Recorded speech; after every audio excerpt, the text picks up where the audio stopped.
Okay, so over the last week, maybe the last 2 weeks or so, there has been a lot of action in the StarCraft community. A lot of people that are giving their opinion on the new multiplayer balance patch that they recently announced.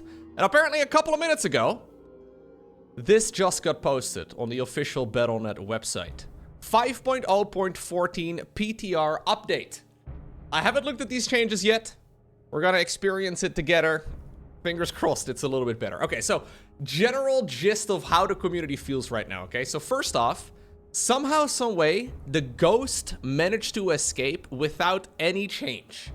Even Clem posted that he doesn't really like that idea all too much and that he thinks the unit should be nerfed in both Terran versus Protoss as well as Terran versus Zerg, which is pretty interesting considering, the world champion speaking up about their own race getting nerfed is pretty uncommon. But then in general, people are not particularly happy with the Protoss changes, even though I think most people think the changes were in the right direction. It does kind of feel like the Liberator is a bit too much and it's going to be pretty much impossible for Protoss to deal with. And just all of the changes and the buffs that Protoss did get, none of them are particularly significant. So let's have a look. I haven't seen these yet, but let's find out together. So greetings from the StarCraft 2 Community Balance Council.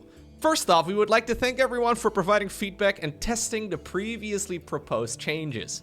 We also would like to reassure that the balance updates are a joint effort from the entire community, and your feedback is very important for the direction of the Balance Council. Okay, so upon analyzing the perception of the first iteration of the balance patch and the games played on the PTR server, we would like to make the following adjustments for further testing. I generally try to steer away from balance discussions because usually in the StarCraft world, balance discussions are kind of like discussing religion and politics, and it's something that I don't really go too in depth on, but I also decided to give my opinion on the patch recently on the social medias, and in general it's pretty well received. I think overall Protoss just needs a little bit more love. Let's see. A lot of the changes are very controversial though. Oh no, the Cyclone? Oh no. Battery overcharge removal. After receiving playtesting feedback, we see that many players have enjoyed the flexibility provided by the new ability, and we would like to continue testing this proposed change. However, there has also been a strong concern about Protoss' defense in the early game after losing the battery overcharge ability, specifically against Terran rushes. We will be testing the following changes to try and improve the Protoss' ability to defend in those scenarios. The Cyclone changes from 5.0.12 and 13 reverted. The Cyclone changes from 5.0.12, despite indeed bringing the unit back to play in all matchups as originally planned, have also led to reduced Protoss build diversity in the early game. Problem you run into is that a lot of the attacks from the early game Protoss, a lot of the attacks from the early game Terran in the current patch, and then also in the proposed PTR patch in the previous version, they would start off with, for example, Cyclones, right? Or Marine Cyclone, or some sort of variety like that. Usually what Protoss does is they open up, if they want to go Stargate, into Adepts first and then into a Stargate. Because the Stargate is 150 gas, you can't easily do that in combination with Stalkers too. And it turns out, as soon as you get up to a bunch of those Adepts, you have a very hard time dealing with Cyclones. So a lot of Protoss players feel forced to go into Twilight Council openers every time. One of the reasons why we see that variety quite a bit. So it leads to certain troubles while defending rush builds in Terran versus Protoss. We think reverting to the old Cyclone, which was being requested from a major part of the community, can also improve Protoss early game build diversity and stability. So this is the old one. This is the very old Cyclone that we used to have back in the day. I almost have a hard time remembering exactly what it was like because we've been on the new one for like a long time now, but this is certainly the Cyclone that attacks slower, and then also the one that requires a tech lab to produce. Meaning that if the tech lab is not produced, you can, well, only make a single one at a time, right? So it makes everything a little bit different and everything. Okay, we're gonna have to see how this works out. But that certainly seems like a step in the right direction. Stalker build time reduced from 30 to 27 seconds. The Stalker build time change is added to help address builds such as Proxy 2 or 2 Barracks Proxy Marauder, which were very difficult to defend even with battery overcharge. We think that this change will allow Protoss to be more comfortably defending early rushes, but we also will closely monitor the consequences for aggressive Protoss builds. Okay, guys, I am seeing something ridiculous here. These are straight up Protoss buffs. This one in particular. One of my main criticisms is that whenever we see a Protoss buff, it always goes hand in hand with like a DPS decrease or like a cost increase or something along those lines. This is a straight up 3-second buff for the gateway production. Now, let me just look up real quick. What is the build time of a Stalker in the Warp Gate? Can I figure this out? Ah, I got it. So the Stalker with a gateway takes 30 seconds to produce in the current version of the game, and apparently the proposed PTR, it's going to be 27 seconds. With Warp Gate, the cooldown is 23 seconds. Which is pretty interesting. It does mean that you're still better off using Warp Gates a little bit later on into the game. There have been some people saying that maybe they should make regular gateway production a little bit quicker to maybe have Protoss players going back and forth between Warp Gates and regular gateways. I've always sort of liked that idea, where like if you're being aggressive, you want to warp all of your Warp Gate or all of your gateways into Warp Gates, and whenever you're playing defensively, you move them back to regular gateway form instead. Anyways, that would be requiring a really significant overhaul in the game, because you can morph a regular Warp Gate into a gateway. You can turn it back again, but there's never a reason to go ahead and do so. Anyways, this is just a straight up buff though, which is certainly going to make things a little bit easier.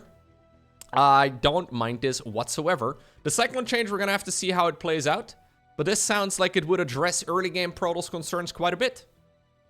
Late game concerns. Okay, this is by far the easiest nerf you can give to the Ghost that is entirely reasonable. Ghost supply increased from 2 to 3. This is something that I have suggested several times. It's not going to make the Ghost impossible to play, right? You're still going to be able to produce it easy peasy, but it will be less massable. So with the release of the PTR, we've received additional feedback from the pro gamers and community members that Ghost power level seems to be too high. Really? Really? This wasn't already apparent? Anyways.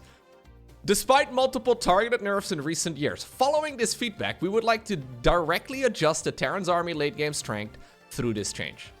This is a small nerf, nothing significant. I would not have minded, or I would not mind in addition for this unit to also have like less attack speed or something along those lines. Because I do think the Ghost, it's primarily a spellcaster, and if you compare the Ghost to like a Sentry, a High Templar, an Infestor, a Viper, right? Like any of those other spellcasters in the game. It deals a stupid amount of damage. It's also actually quite tanky.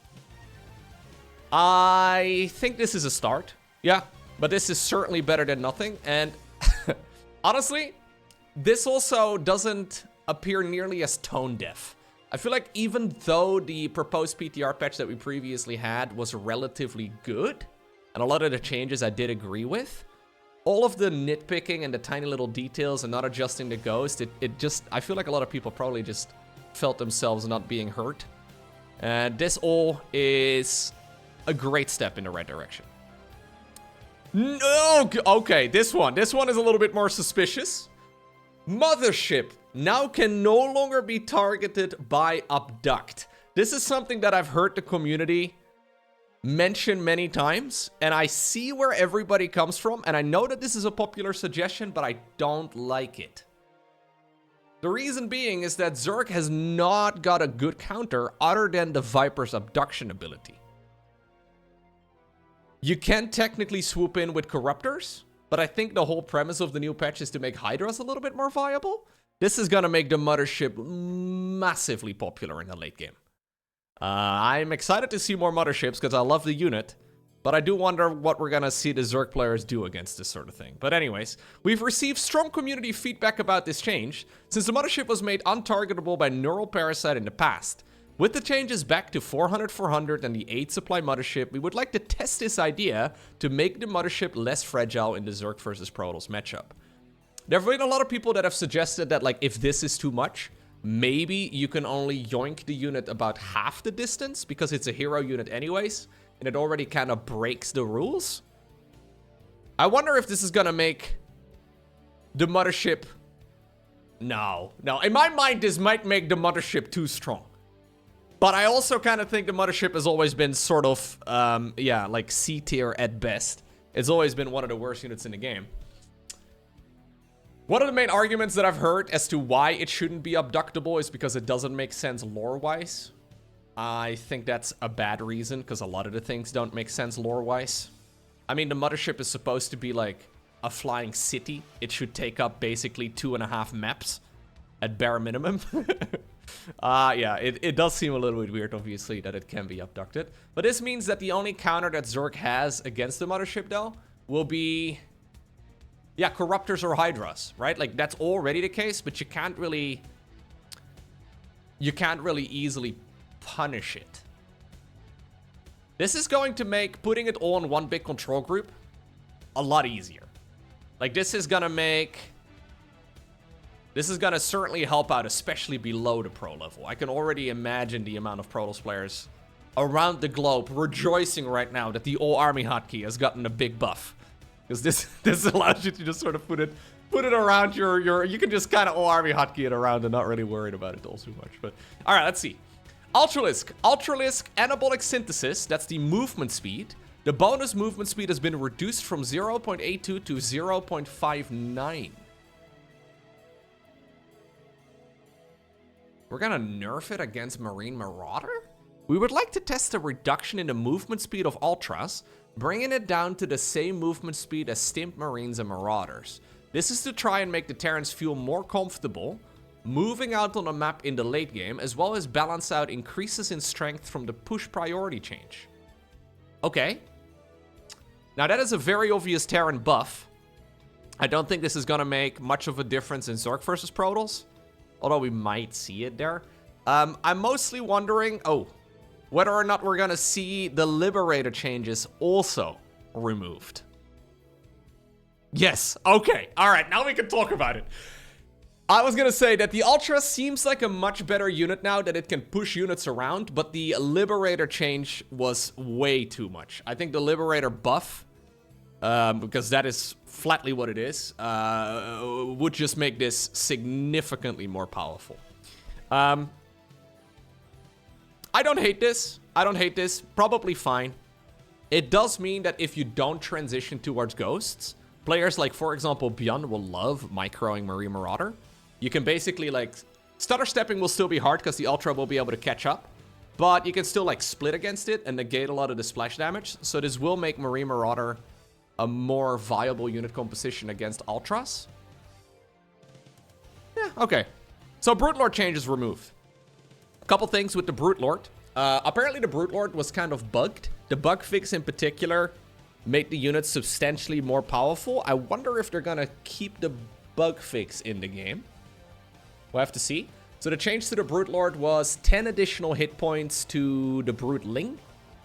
And then at the same time, what was the other change? Oh yeah, more attack speed to the Bruteling. Tempest damage point. Oh, this one I actually don't agree with. I think the Tempest damage point change has been removed. That is the thing that made the unit more microable. Liberator changes are also removed. Okay, so that one I strongly agree with. We agreed to feedback received that these changes could lead to more drawn-out games, which is this... Okay, we're trying to move away from it. With the Ghost being weakened as well, we no longer believe that Brute Lord changes are needed to adjust the level of its power. I find this one... Like, I don't know about Brute Lord changes. I feel like Zerg is fine without Brute Lords. As much as I like the Brute Lord, it kind of feels like a niche unit right now. You use it maybe in combination with Lurkers against, like, I don't know, like Protoss ground, but... Liberated changes removed seems like a good idea. Tempest damage point change. So this is basically the amount of micro ability of the unit. The Tempest has always felt like the worst unit in the game to me.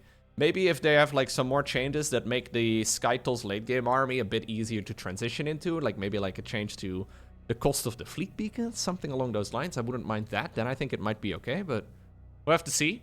Brute Lord changes removed. I don't know. We haven't really seen the unit much. I've seen like 5 games where people played Brute Lords. Like I feel like that's the entire total of of the amount of. So this is what is coming at the cost of this, right? So the ghost supply increase from 2 to 3 is causing all of these changes right over here. Yeah, we'll have to see whether or not that is a good idea. But anyways, let's see. Other changes to the Hydralisk, the dash. The name is not finalized. So this is one of the problems that I saw named on Reddit immediately. That dashing is something that implies legs. Because, you know, we can dash and quickly jump forward. Hydras don't have legs. Well, they have one leg that they slither around. Anyways. The name is not finalized. The speed bonus has been increased from 60 to 100. Okay, so that is a big change.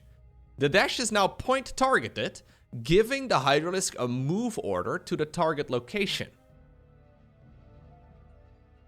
The previous tested functionality was too hard to make use of for many players, so we would like to make this adjustment to try and make the ability more functional and powerful.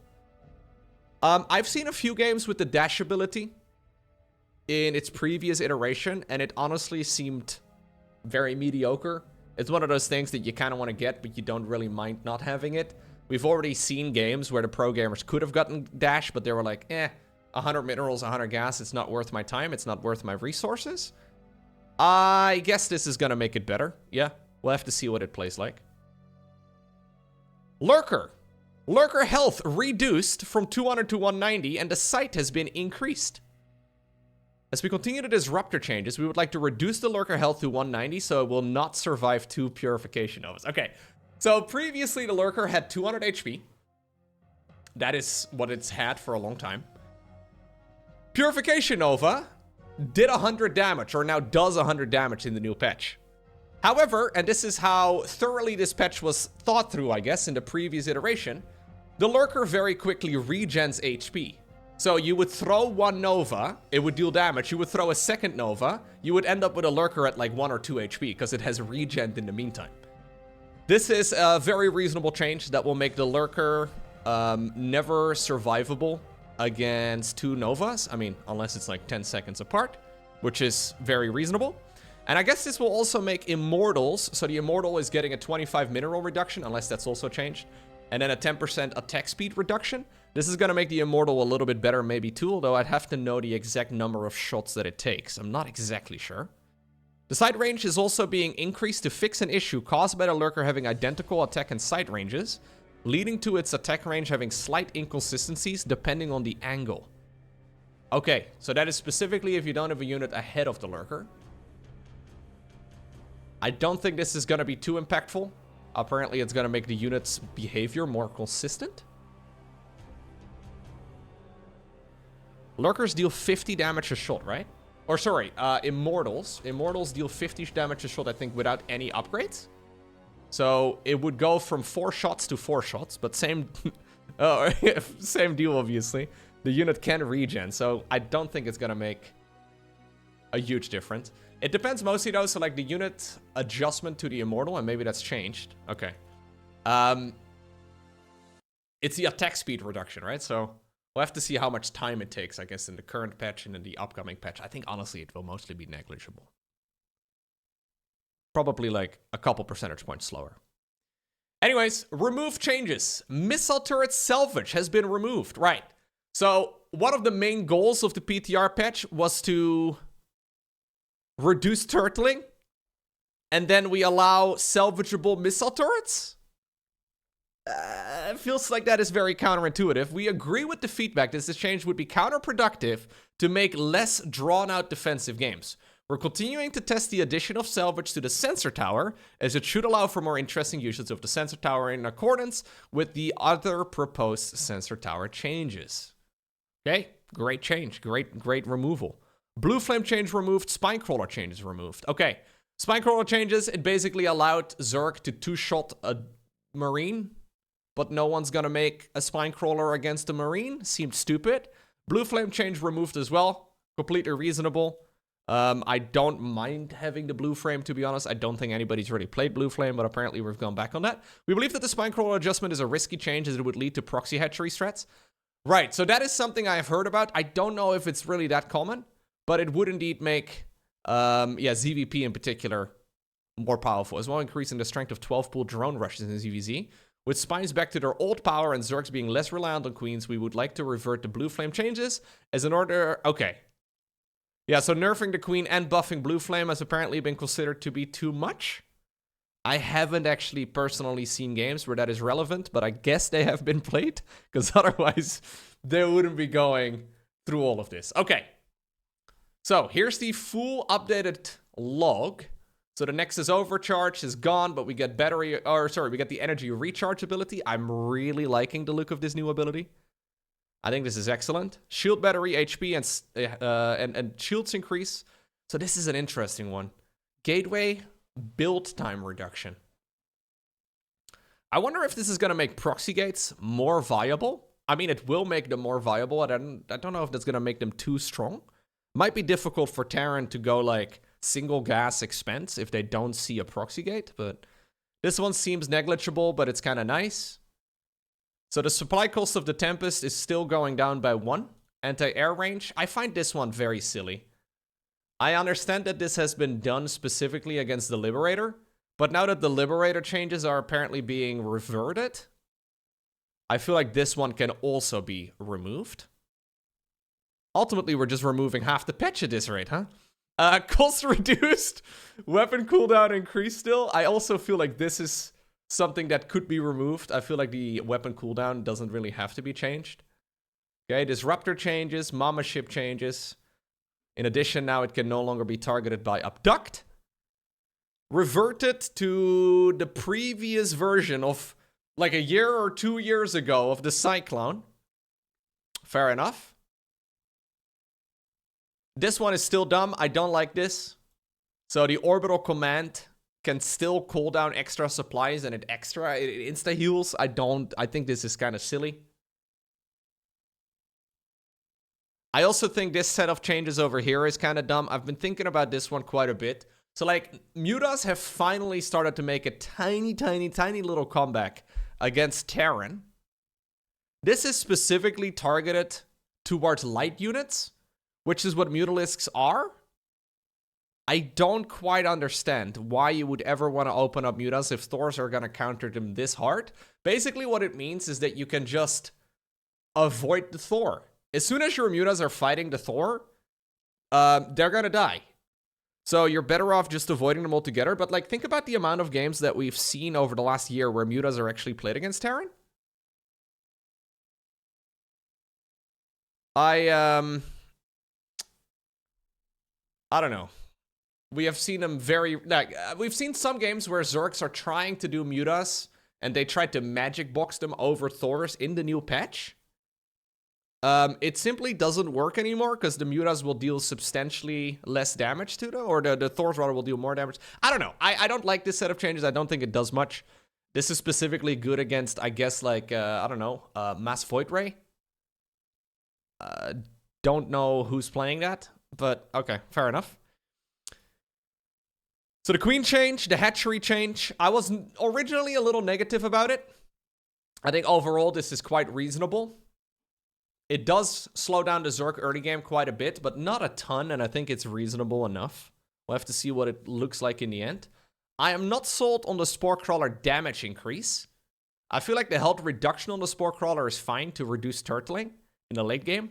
Damage increase, though, is going to make it significantly better against Oracles. And I don't know the exact number of shots that this changes the unit, but it is going to make it a little bit better overall. I guess this is done in response to the Zerg nerf, because you will have like one less queen, so maybe it's fine. Obviously, making a Spore Crawler also costs a drone, and we see a lot of Zerg players at the pro level just trying to avoid making spores altogether. So if you make a spore, that already counts as a drone loss, and then also the cost of the spore. So probably okay. Hydralisk. Muscular Augment's creep speed has been reduced. And there's a new frenzy ability. Wait. Didn't it say dash over here? I'm pretty sure they called it Dash. Right over here. Okay, so the other name that's being considered is Frenzy. Name is not finalized. Okay, fair enough. This one is a great change. Ultralisk push priority, but then also... yeah, I gotta say, I like all of this. I gotta say, I like pretty much all of this. So overall, this is a massive step in the right direction. And I am very happy to see that they've actually made adjustments to the patch. Here's the thing, every time we've had a patch like this from the Balance Council in the past, I don't remember seeing any iterations. It was just a PTR, right? A public test server that nobody really played on, except like a few small tournaments maybe, and a couple people that were diehard StarCraft fans that wanted to test changes. Nobody would play on it, and then a couple weeks later, the PTR patch would just go to the live version of the game. And I joked about this a little bit yesterday, because yesterday, they put in the Battle.net launcher that StarCraft 2 was going offline at 5 PM Central European time until about like 7:30. And it seemed to me that we were gonna have the new balance patch, but apparently it was actual server maintenance. And they didn't just publish the new balance patch, and instead we're gonna be testing it for another couple weeks or so. I think this is getting a massive thumbs up for me. Significant improvement.